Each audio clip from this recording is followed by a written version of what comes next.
¿Qué tal? Muchísimas gracias. Muy buenas tardes tengan todos ustedes. Estamos siendo sometidos a un experimento de bochornos acá porque no jala bien el aire acondicionado para que vean lo que se siente. Entonces vamos a hablar de la terapia hormonal y específicamente en relación a cómo la podemos administrar y si existen diferencias entre las diferentes formas de administrarla. ¿Cómo cambió?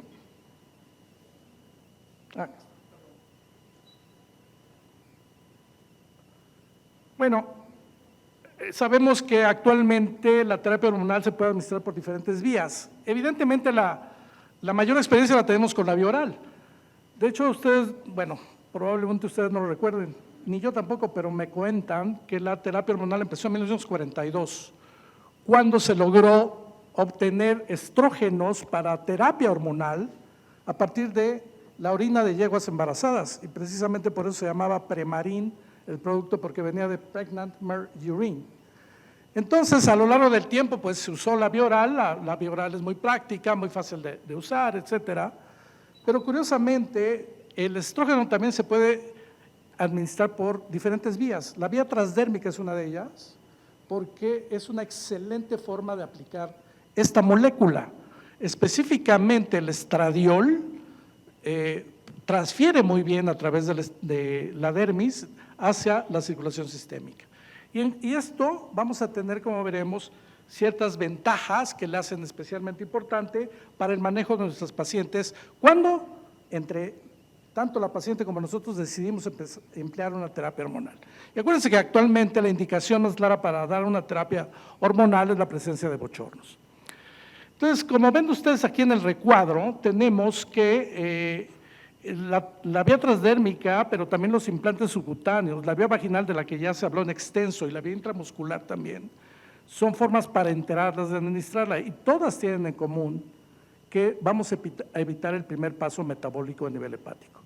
Y a nivel intrauterino, pues tenemos una forma de administrar una progestina que estaría indicado, lógicamente, cuando decidimos dar una estrogenoterapia en mujeres con útero intacto, con fines de protección endometrial. Estos datos son interesantes porque nos hablan del momento actual. Si bien es de fines del 2021, vean ustedes, interesantemente, la vía vaginal es la que más se emplea en México por parte de nuestras pacientes. Y como ya lo dijo la doctora Viridiana, desafortunadamente solo se mantienen en su tratamiento en los siguientes 3 meses. Y esto sucede también cuando damos la terapia sistémica. Van dejando de emplear su terapia hormonal por diferentes situaciones, sobre todo el doctor Google actualmente, ¿no? Ya no tomes eso, mamá, porque el doctor Google me dijo que te puede dar cáncer, te puedes tener una serie de problemas. Entonces, están mal informadas cuando llegan al consultorio. ¿Cómo sigues de tus bochornos? Pues no se me quitan, doctor. ¿Y tu medicina te la estás tomando? No, ya la suspendí. Pues con razón no se les quita las molestias, ¿no?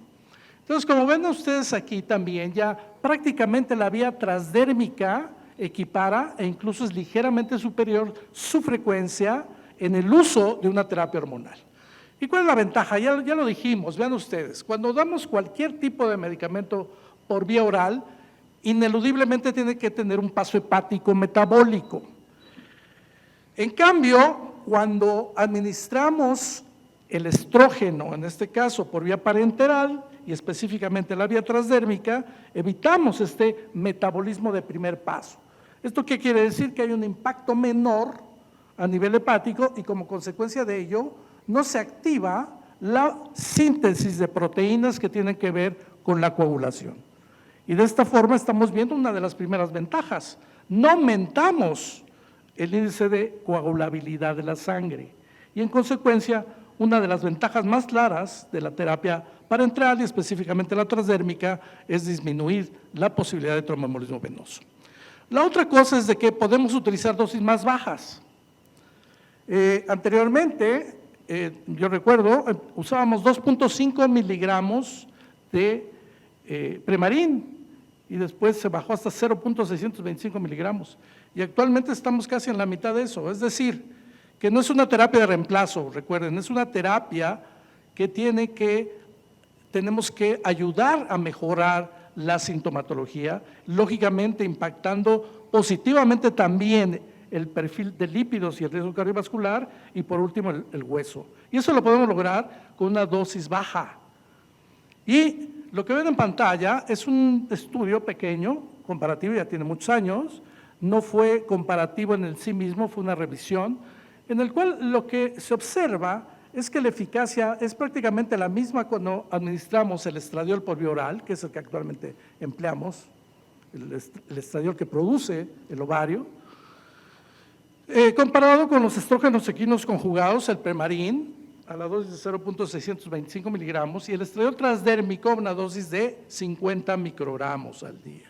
Como ustedes pueden ver ahí, prácticamente podemos decir que no hay diferencia en cuanto a eficacia. Todos disminuyen el síndrome vasomotor, pero lo que sí es significativo es que cuando usamos la terapia transdérmica utilizamos una dosis más pequeña. Y en consecuencia esto cumple con uno de los aforismos que tenemos desde hace muchos años en la medicina de la menopausia, que es emplear la dosis más baja posible para asegurarnos un perfil de seguridad también. Esta es la farmacodinámica comparativamente cuando utilizamos el estrógeno por vía oral contra la vía transdérmica, y específicamente me voy a referir a lo que tiene que ver con la reducción de factores inflamatorios y de la coagulación cuando empleamos esta vía. Aquí puse esta tabla en forma comparativa. Recuerden que el sistema cardiovascular, pues hay dos grandes fases, que es el lado arterial y el lado venoso, el lado arterial en rojo, el lado venoso en azul. Y aquí lo importante del lado arterial pues es el perfil de lípidos. Y como ven ustedes aquí, comparativamente la vía oral tiene la ventaja de mejorar significativamente el perfil de lípidos, es decir, reduciendo el colesterol malo, por así decirlo, las lipoproteínas de baja densidad y aumentando las de alta densidad. Que sucede similarmente cuando damos una terapia transdérmica, aunque este cambio no es tan significativo. La principal diferencia que hay que tomar en consideración es el impacto sobre los triglicéridos. Cuando usamos la vía oral, curiosamente o automáticamente aumentamos el nivel de triglicéridos. Y esto no sucede cuando usamos la vía transdérmica, y esta es una de las diferencias más importantes. ¿Y por qué? Porque en México tenemos una alta incidencia de síndrome metabólico. Más de la mitad de sus pacientes que llegan a la menopausia tienen síndrome metabólico. Y uno de los componentes esenciales de ese síndrome es la hipertrigliceridemia y diabetes. Entonces, vayan considerando cuál podría ser el algoritmo de manejo de nuestras pacientes mexicanas, ¿de acuerdo? Y en la parte de abajo van ustedes a observar el impacto metabólico que tiene la administración oral o transdérmica sobre factores de la coagulación. Y como se puede observar, pues el impacto sobre los factores de coagulación de la vía transdérmica es mucho menos significativa, es prácticamente neutral. Bueno, eso sucede en el laboratorio, pero ¿qué sucede en la realidad? Y esta es nuevamente una de las formas que tenemos nosotros como clínicos de darnos cuenta de nuestra realidad, de la evidencia. Y esto es un metaanálisis que se hizo ya hace también muchos años, y todos ustedes conocen que la línea que está en medio de esta gráfica, la línea de 1, cuando lo excede, quiere decir que aumenta el riesgo. Cuando está por abajo del 1, hay un menor riesgo. Y como ven ustedes, cuando se compara la incidencia de tromboembolismo venoso, que es la primera, tromboembolismo venoso pulmonar, tromboembolismo profundo, accidente vascular cerebral e incluso infarto del miocardio, esta se ve incrementada, aunque no notablemente, cuando usamos la terapia oral. En cambio, con la terapia transdérmica esto no sucede.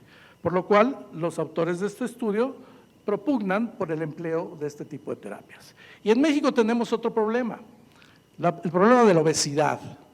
Prácticamente más del 70% de la población femenina en México tiene problemas de obesidad, sobrepeso, salvo ustedes.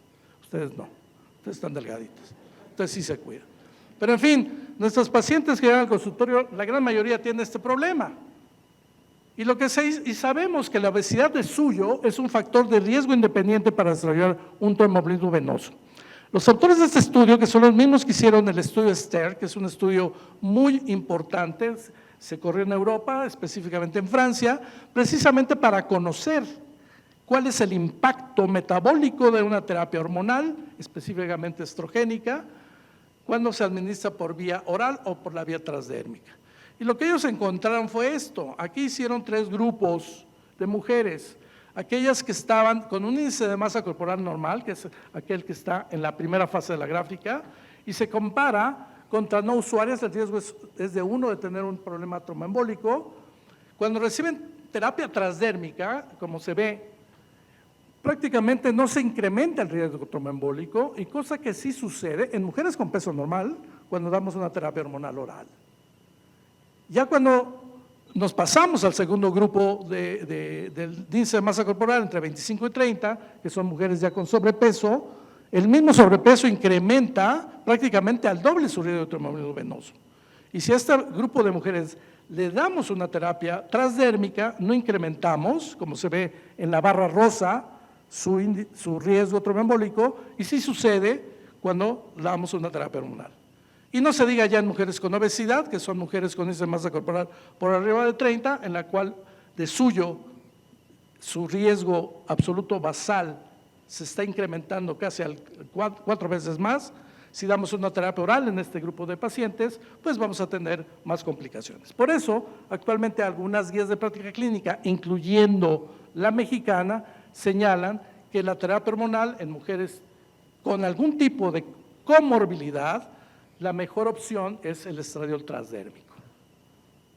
Aquí está la guía de práctica clínica de nuestro país, que fue actualizada en el 2012.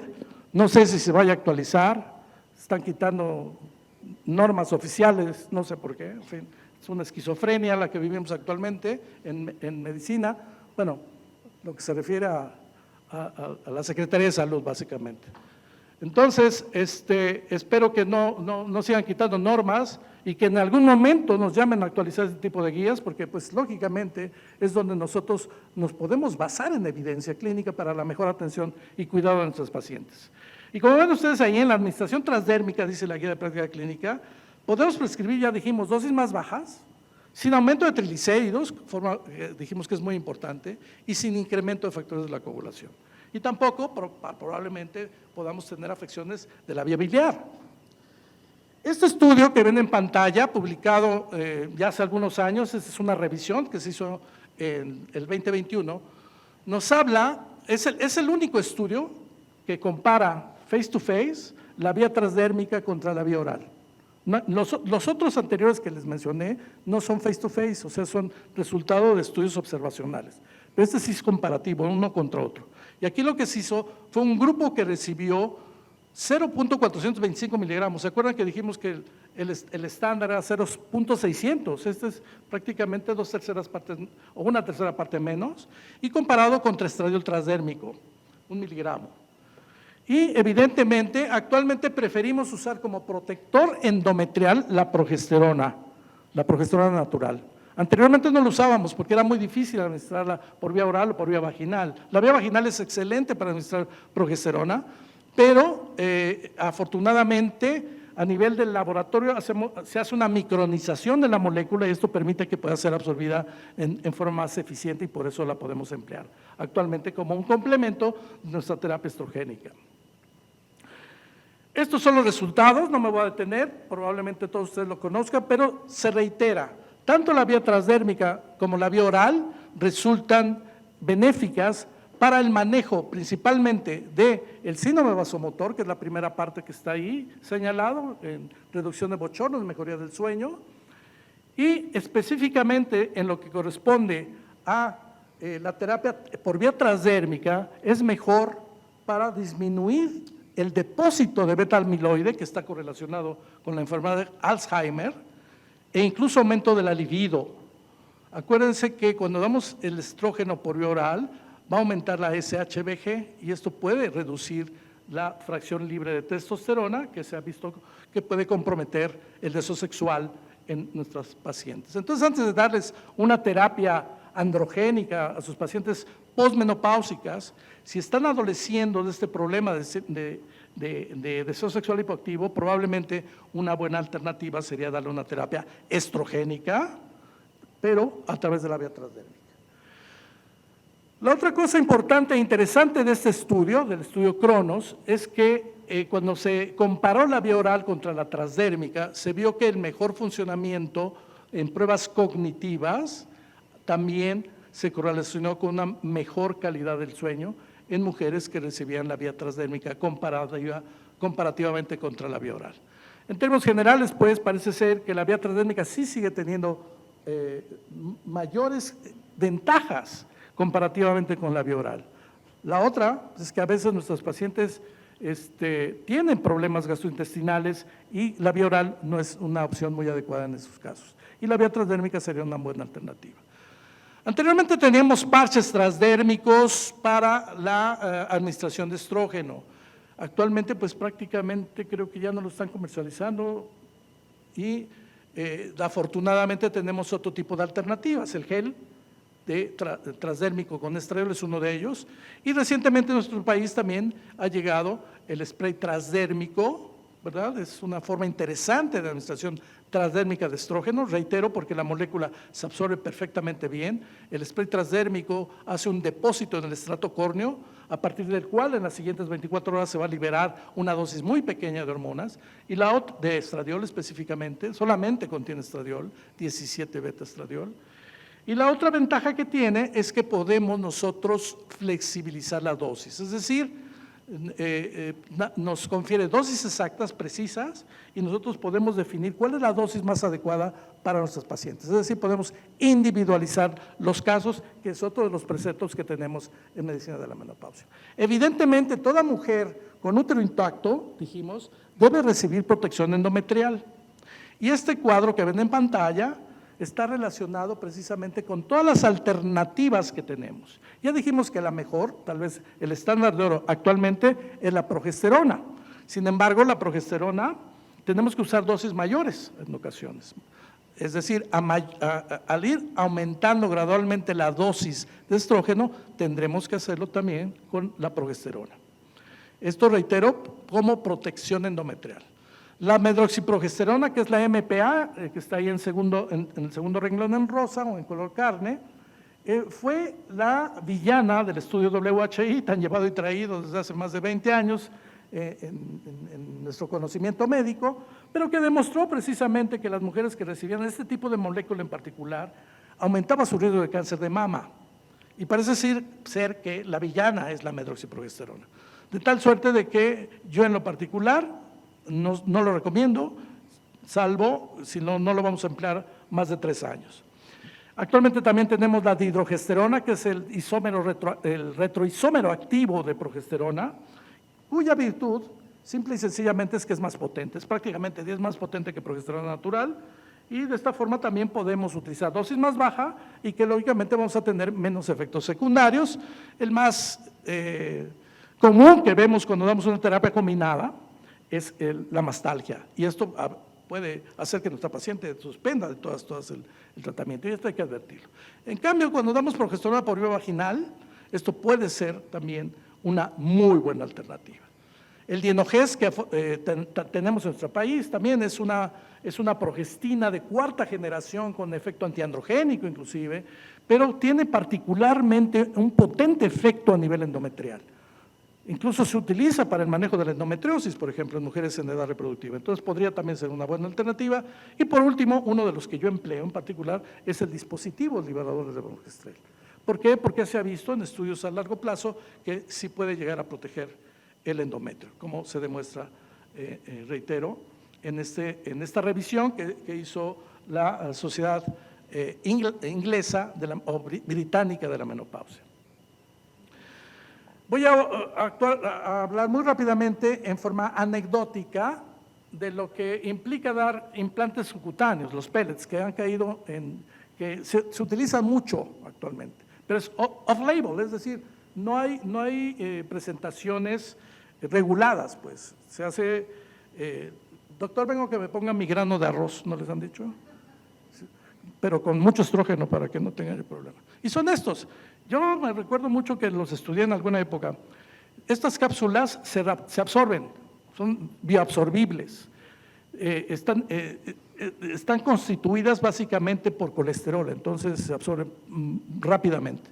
¿Cuál es el problema? Que si llegamos a tener algún efecto secundario, por ejemplo, una flebotrombosis, un tromboembolismo pulmonar, a ver, quítale el pellet, no lo vamos a poder quitar, ¿no?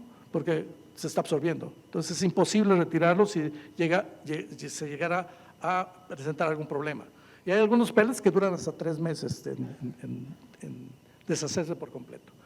Entonces, este es un estudio que se hizo ya hace algunos años en México con un producto específicamente conduciendo a ser un pellet de estradiol, pero farmacológicamente bien manufacturado. Se hizo en población mexicana y lo que se demuestra en este estudio es que sí puede darnos, en la curva farmacocinética que ven en pantalla, niveles terapéuticos para el manejo de nuestros pacientes posmenopáusicos. De hecho, en Estados Unidos de Norteamérica, la FDA ya aprobó un pellet, por su ventaja es que es muy cómodo, pero la práctica en cuanto a, reitero, a la fabricación artesanal es lo que nos hace ser reticentes en ese sentido y hay que tener mucho cuidado por ello. La vía intramuscular ha sido menospreciada a lo largo de los años, quiero referirme a ella muy rápidamente por una razón que ahorita les voy a comentar, pero ven ustedes la Sociedad Norteamericana de la Menopausia, a la cual pertenezco desde hace algunos años y que actualmente ya va a recibir solamente el nombre de Sociedad de la Menopausia, ya le van a quitar lo de norteamericana, porque ya somos muchos mexicanos por allá, en fin, dice que las concentraciones de estrógeno cuando lo administramos por vía intramuscular exceden las concentraciones fisiológicas, como se ve en las curvas farmacocinéticas que ven ustedes ahí. Por ejemplo, el benzoato de estradiol en aceite nos da concentraciones a partir de las 48 horas hasta 800 picogramos por mililitro, es decir, son concentraciones exageradas. Y en consecuencia dice que no siguen un patrón regular ni los preceptos actuales de utilizar la dosis más baja posible. Pero uno de mis maestros, que ya falleció, se le ocurrió hacer esto.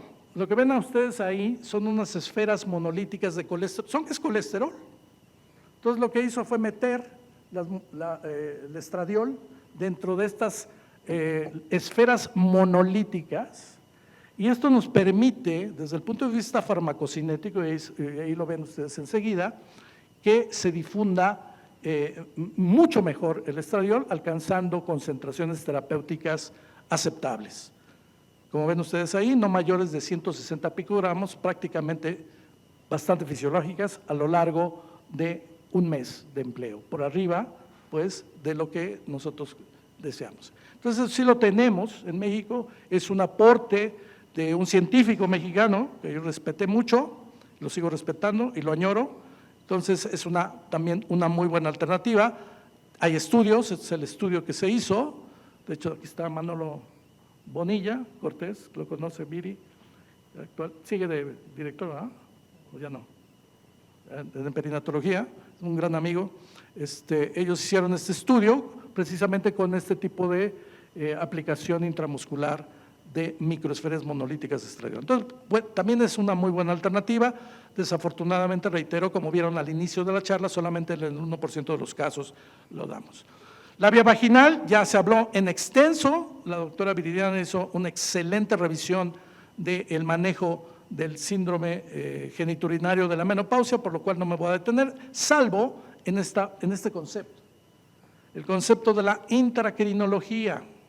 Y ella lo mencionó, la dehidroepiandrosterona. Si ustedes recuerdan, la dehidroepiandrosterona, de hecho, es un andrógeno muy débil, es una molécula de 19 carbones, como se ve ahí, pero que es precursora inmediata tanto de estrógenos como de testosterona. De hecho, antes de hacer o de crear una molécula de estradiol, primero debe pasar por testosterona. Por eso yo les digo a mis alumnos, la esteroidogénesis de hormonas sexuales remeda lo que decía la Biblia, ¿no? El Génesis. Dios creó al hombre, lo vio muy solito, lo anestesió, le sacó una costilla y de la costilla de Adán nació Eva. Igual pasó aquí, de la testosterona obtenemos estradiol. y el precursor de ambas hormonas sexuales es la dehidroepiandrosterona. Entonces, ¿en qué se basa este concepto? Precisamente que a nivel del epitelio vaginal, cuando tú administras localmente la dehidroepiandrosterona, esto nos permite que haya una creación, un metabolismo hacia estrógeno e incluso hacia testosterona, pero localmente. Y hay estudios muy interesantes, el doctor Labrie, que es un médico belga, que actualmente está en Canadá, me parece, que ya se desarrolló el producto, se vende en Estados Unidos, 6.5 miligramos de dihidroepiandrosterona por vía vaginal, y como ven ustedes ahí, aquí se compara contra estrógenos, pues es no inferior al efecto que tienen los estrógenos, y la otra cosa es que también aumenta el deseo sexual hipoactivo, o sea, mejora el epitelio vaginal, disminuye la dispareunia y al mismo tiempo aumenta el deseo sexual hipoactivo. Entonces, es una molécula bastante interesante y el concepto creo que también es muy importante para todos nosotros, que esperemos que en algún momento lo tengamos disponible. Y ahora, para concluir y no hacerlos más bolas y salirnos del bochorno que estamos acá, tomarnos un refresquito. ¿Qué vía de administración pues debemos de elegir? ¿A quién le doy vía oral? Sobre todo aquellas mujeres que tienen riesgo cardiovascular muy bajo, que no están obesas, ¿no? ¿Cómo calcula el riesgo cardiovascular? De hecho, hay una guía de la Organización Panamericana de la Salud que está adaptada para mujeres mexicanas. Métanse ustedes a internet, ahí viene la forma de que ustedes pueden aplicar un cuestionario y saber el riesgo cardiovascular de sus pacientes en los próximos 10 años. Cuando este riesgo de desarrollar un problema cardiovascular a 10 años es menor del 5%, le llamamos riesgo muy bajo. Y bajo, cuando este riesgo oscila entre un 5 a un 10%. Ese tipo de pacientes pueden recibir la terapia hormonal por vía oral y, lógicamente, si sus triglicéridos también están normales. En cambio, damos una terapia transdérmica cuando ya este riesgo cardiovascular es mayor, no llega a ser grave, es entre bajo y moderado, incluso cuando hay aumento del riesgo tromboembólico, incluso cuando puede ser obesa o hipertensa, como es el 40% de las pacientes mexicanas o de las mujeres mexicanas que llegan a los 40 años, el 40% es hipertensa. La última en Sanud se hizo en el 2018. Dicen que hicieron una en el 22, todavía no tenemos resultados, esperemos que haya mejorado ese problema, creo que no. Y lógicamente, ya lo dijimos, también mujeres con deseo sexual hipoactivo como una primera forma de acercarnos al problema. Evidentemente, aquellas mujeres con intolerancia gástrica. Como se ve, la terapia transdérmica, específicamente para nuestras mujeres mexicanas, nos da importantes ventajas. La intramuscular, riesgo cardiovascular bajo a moderado, y si hay persistencia de la sintomatología, pese a dosis estándar. Cuando ya rebasamos las 3 dosis, por ejemplo, del spray y no nos da resultado, incluso pudiésemos cambiar a la vía intramuscular. Y la vía vaginal se puede usar combinada con una terapia sistémica, como ya se dijo, o simple y sencillamente en todas aquellas mujeres que presentan este tipo de sintomatología. Yo de esta forma les doy muchísimas gracias al comité organizador y a todos ustedes por su asistencia el día de hoy.